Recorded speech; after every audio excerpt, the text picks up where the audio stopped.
not much has happened while we've been here, everybody, apart from the bats flying around. It hasn't gone off since, has it? No, only when I've walked past it, John, it's gone off. But found some information, and I'm going to play you about the tunnel here that I just dug up. So I'll let you listen to this, everybody, so you can get a bit of the information with regards to the place here. So I'm going to play this now for you, okay?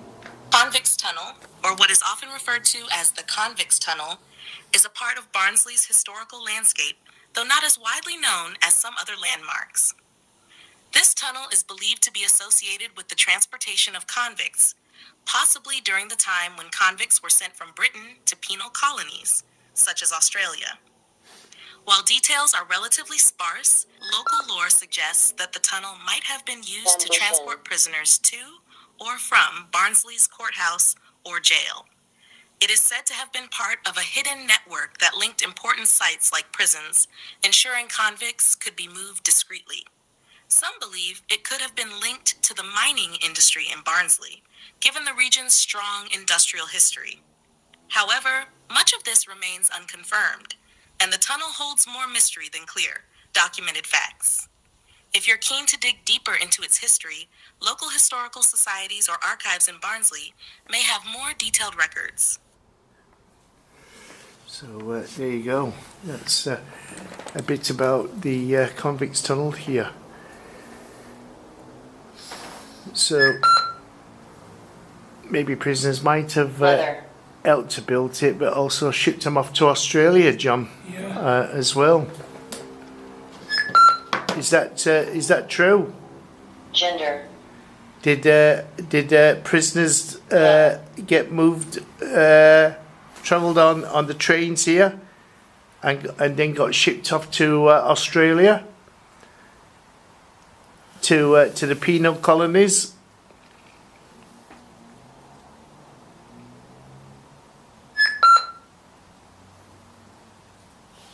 Set.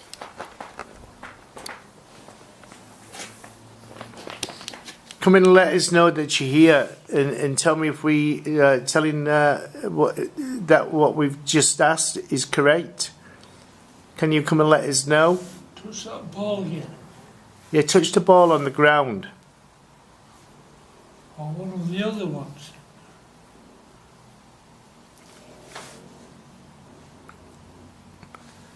Because you got into trouble with the law. Is that what they did? Did they send you to Australia? Or not you that are here now, but did they send the other prisoners to Australia? Did you know that prisoners was being shipped off to Australia?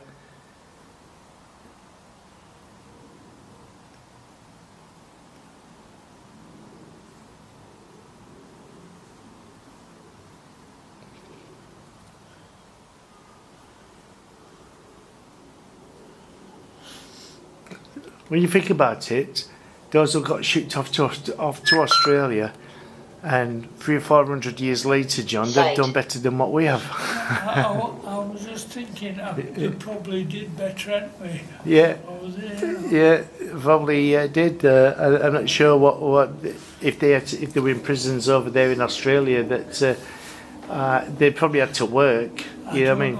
Did you? I don't know whether you saw that drama that was on about £10 dozens, £10 bricks or something.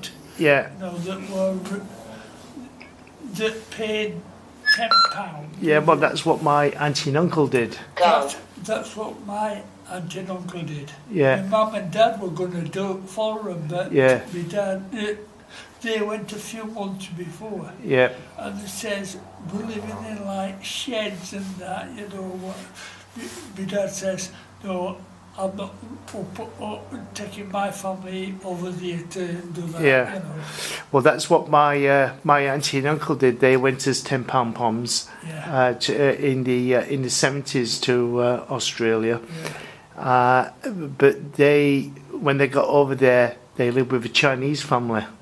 Yeah. And they were telling us that when they got Pond. over there, they had to sit on orange boxes Yeah. and stuff. And I'm not sure if it was like in the same things in the metal sheds and things like that.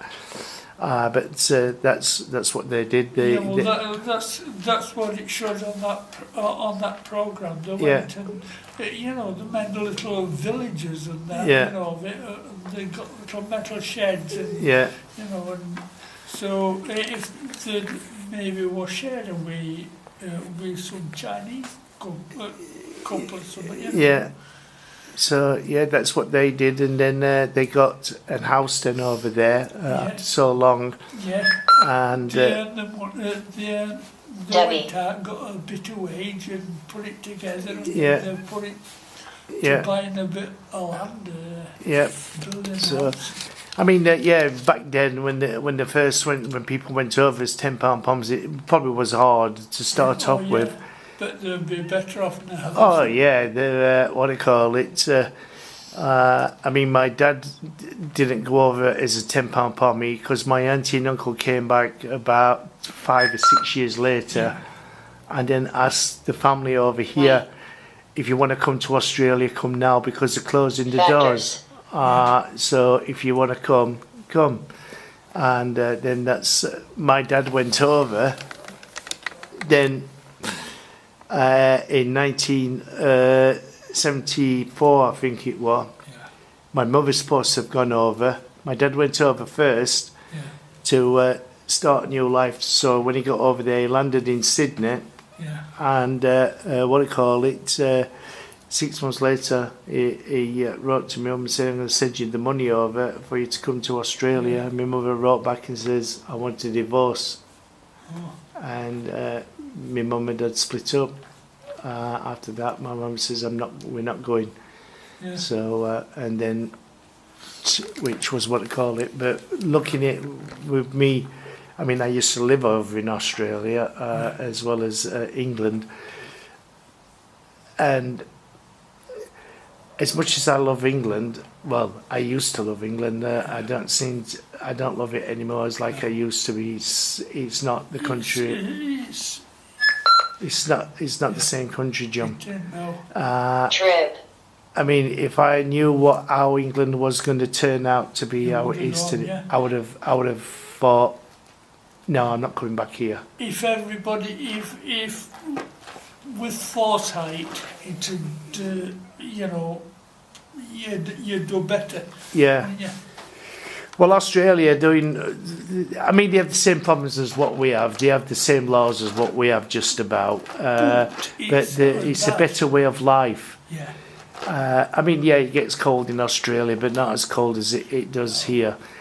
And I think a lot more people will end up moving over there with how things are going off over here in the UK. Well, they're saying it now that people are leaving. People have had enough of this country now. And what do you call it? If I knew back then how the country was going to be turning out, I would have gone, I think. Because now I can't, because I'm too old now, you know what I mean? They don't want people our ages, unless you're loaded with money. And you can look after yourself, and you're not going to be a burden to state over there. Then I would be all right.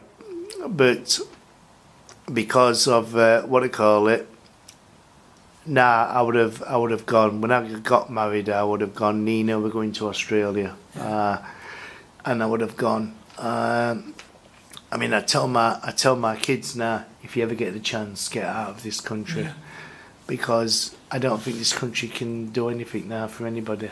It's got that bad. Sad to say, but it's not the country I love anymore, John. No, if another Miserable. government gets in, it's going to take them some years to get it back. It's going to take some time. Hopefully that Woods. it is going to get better. Section. But I don't know. This we what do you call it? Everybody just, I don't know. I worry from. I'm 55 now. Yeah. You're 70-year-old. Wait, I'm out here 69. Our lives are just about over. You know what I mean? We're coming to the end of our lives. Agreed. Oh, thank you. I'm more worried for my children and my grandchildren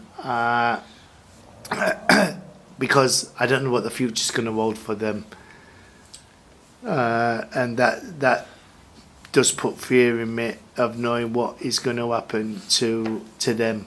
Yeah, but sadly, there's nothing we can do about it. No. Well, we could. They could get out of this place and go live somewhere else. Yeah. I'm hoping that they do. I mean, my daughter's going through university in law and that. Yeah. My other daughter, she just left school. She's going on to teach to become a midwife. Yeah. My other daughter's doing care nursing. So I'm hoping that they get some money behind them and and then decide get out. Yeah, I know it's sad. I was born here. I come from around Rotherham all my life, John. I used to love the town. Yeah. Not anymore. It's what they call it. It's altered. Every other town and city you go to seems to be a lot more better. Wishing. But Rotherham, it just seems to be. Edward. It never changes. Yeah. I mean, all right, they built that cinema in Rotherham, but Rotherham's been the same since I was born. Yeah, they've not put anything of use there. No. They're building cinemas and things like that, which is fun things, you know. Yeah. All entertainment to get money into. Yeah, and it's just. Hours. I don't know. Hopefully, I'm hoping that the country does get better. I don't want it to stop round here. No. I hope they move on somewhere, go somewhere nice, and probably I don't know, another part of the UK, but every other place apart from South Yorkshire seems to do a lot more better. Yeah. Everywhere else you go. I mean, I went to Manchester, and I couldn't believe how nice Manchester is. Yeah. Compared. You think it, I mean, and things like that. as a child, we got the impression that Liverpool was a run-down place. You know what I mean? High poverty and things like that. And you mean, watching like programs like Likely Lads and things like that, what used to be on in 70s and 80s. It looked very run-down. Well, and then again, they were making a programme. So I've always had that impression that Liverpool was run down because I'd never been to Liverpool until last year. Yeah. And I tell you something, John, it's a beautiful city, Liverpool. It is absolute. Have you ever been? Yeah. It's absolutely gorgeous, Liverpool. We just went. We went to. I don't know. We stopped in Liverpool. And then we moved to shipping docks because they were tall ships in. Yeah. They'd all, that race around Britain and that, they were all in docks like. Yeah. Tall ships. So. I just couldn't believe it when we got into Liverpool and I was gobsmacked, John. Yeah. The beautiful buildings at the docks, where the Mersey is and things like that. Because we were outside where there were some passenger ships in. Yeah. And just outside there were liver building with liver. Yeah, we saw them.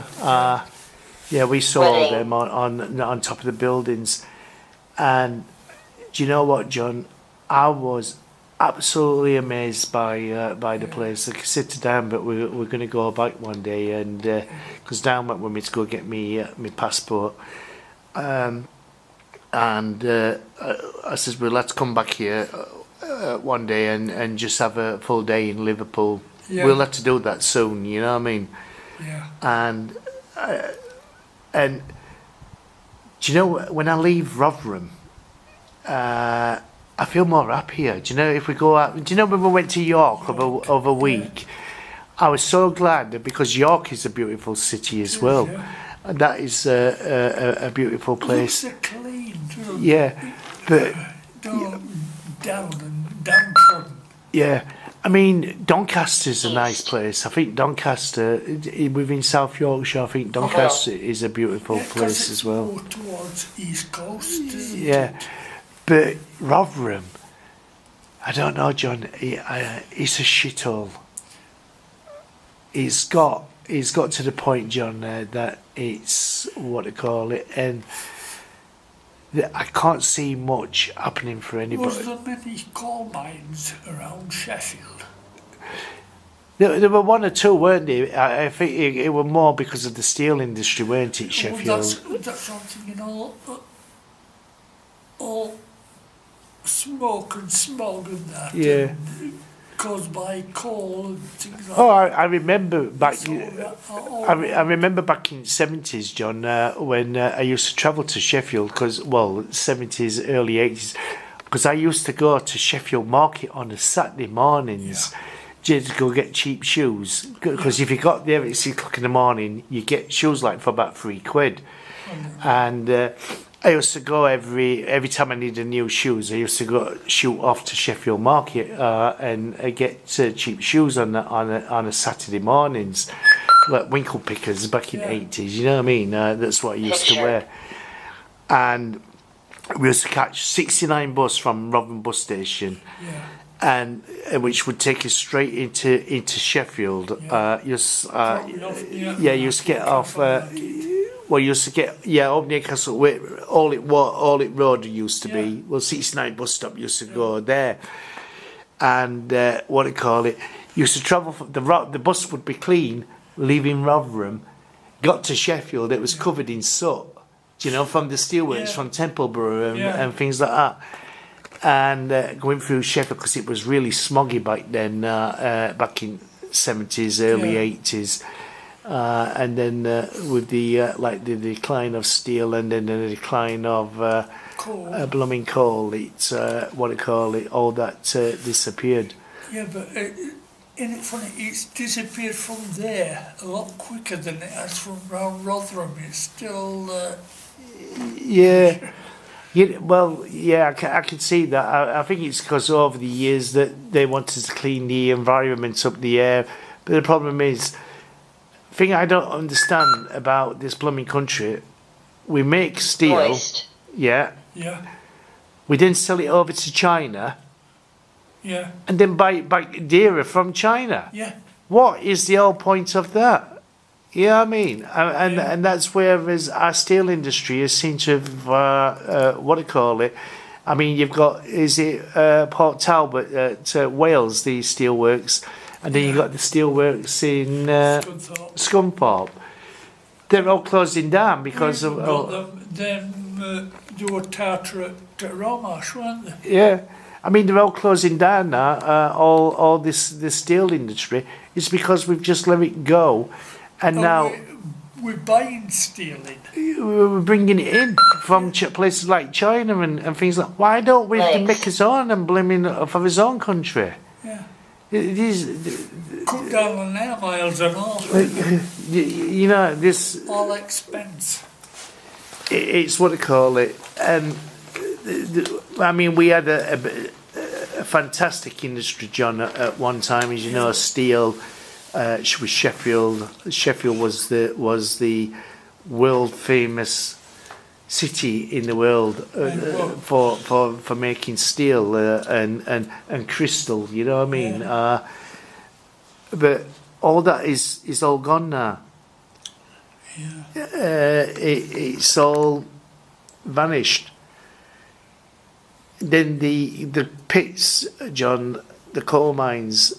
I had a family that worked down the pits Yeah. and things like that years ago, raw marsh and things like that. My dad did, me brother-in-law did. Yeah, and I mean, my wife's dad, he worked down Maltby pit. He worked down at Faircroft on pit top and all that, and so on. But it's all gone, John. Yeah. Yes. And it's what they call it. It's a shame. My dad worked at Mammoth's coking plant.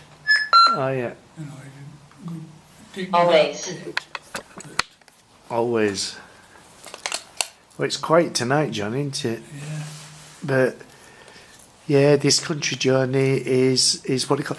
My stepfather used to tell me, because he worked at steelworks at Templeborough, and he used to say to me that you could walk out of one place one day Yeah. and start working at another place day after. Day after, yeah, there were no restrictions then. He worked at the doing that, and if he got sick to death at boss or whatever, we go, oh, Yeah.